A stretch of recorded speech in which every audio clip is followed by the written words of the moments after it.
All right, we're thrilled to have author Xio Axelrod. She's a USA Today best-selling romance author whose background in music threads throughout her stories. She adds a melodic spark to every page. She is joining us today on Author's Note. Very exciting to have you. First of all, where in the world are you? Where are we talking to you from? Well, thanks for having me. I'm here in Philadelphia, where it's not quite as cold as it has been the last week or so. Good news that. Very good news. So let's talk about you transitioned from a kind of a music career first before you started writing novels. Talk about where you came from that led you to being a writer. Yeah, it's kind of a crazy story how I became an author, but I grew up in the music industry and I started recording at a really young age. Practically my whole family is in the business, and so that was kind of like, if you have a farm or you have a store or whatever, this was our family business, was music. And I was literally touring on the road with my band when I started writing fiction.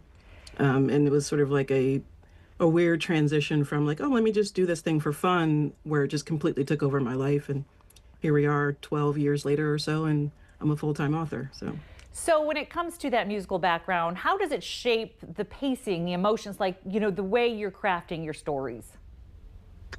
Yeah, I think that because I'm a songwriter, I feel beats when I'm writing, and I'm always looking for the rhythm of the language, especially in dialogue. And so the first couple of books I published, which were self-published, people would say something like, oh, it has sort of a lyrical quality. And I didn't know quite how to take that at first. I thought, are they saying I don't know how to write long form fiction, or are they just saying that it sounds cool when they're in their head? So, but I leaned into it and I realized that the way that I write is the way that I write. And if it has like a musical sort of lilting quality to the writing, then I just own that.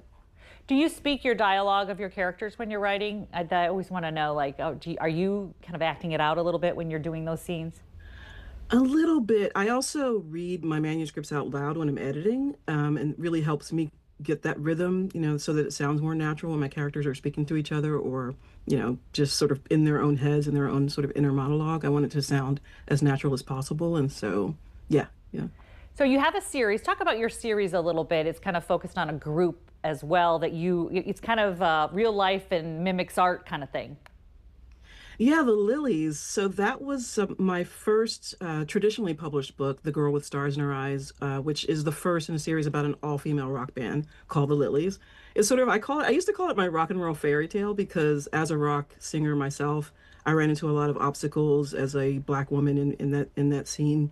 And I wanted to sort of kick doors down for these girls. So it's, four women who are really at the top of their game, and you meet them at the start where they just got signed, they're just on the rise.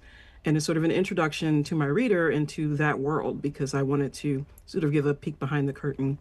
But yeah, it's a fun, like, sort of childhood friends to lovers, friends to enemies to lovers, I call it, romance in the first book. And yeah, I'm really having fun living in their world, and I record music as the band, so that's like a little extra thing on the That's side. amazing. It's like all media represented when we immerse Yeah. into your world. Let's talk about if we haven't started with you, where would you recommend people start? Like, okay, this is a good introduction to the stuff that I'm writing. Well, I always answer that by asking people if they've read romance. If they haven't read romance, The Girl with Stars in Her Eyes is kind of like a gateway book for the genre. It's a nice little introduction into romance. If they have, then I usually recommend Love on the Byline, which is set in Hollywood, sort of behind the scenes Hollywood, which is a little bit more spicy. So, yeah. One of your biggest fans is one of the biggest authors out there. I saw Rebecca Yarros I saw one of your blurbs. I'm like, this is amazing. So if she loves Yeah. it, at home you are going to be given a treat when you read these novels. How do you want people to feel when they're finishing those books of yours? It's funny. I always make a joke that I'm your favorite author's favorite author.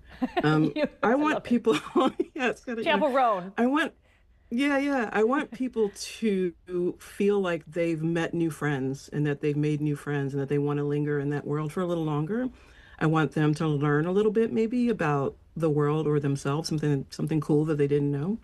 And I want them to feel good because, romance, we call it I think you had my friend Priscilla on the other day, and we call it the genre of hope or the literature of hope. So It's we're the ones that want you to feel good at the end of the day. exactly. I'm sure you get email all the time from people that say you helped me through this or that or the other thing and gave me this time to be away from the stresses of my life. And that is really the beauty of a romance novel, in my opinion. Yeah. So let's make sure everyone knows to follow Xio on all of her socials. She is on Instagram. I'm following.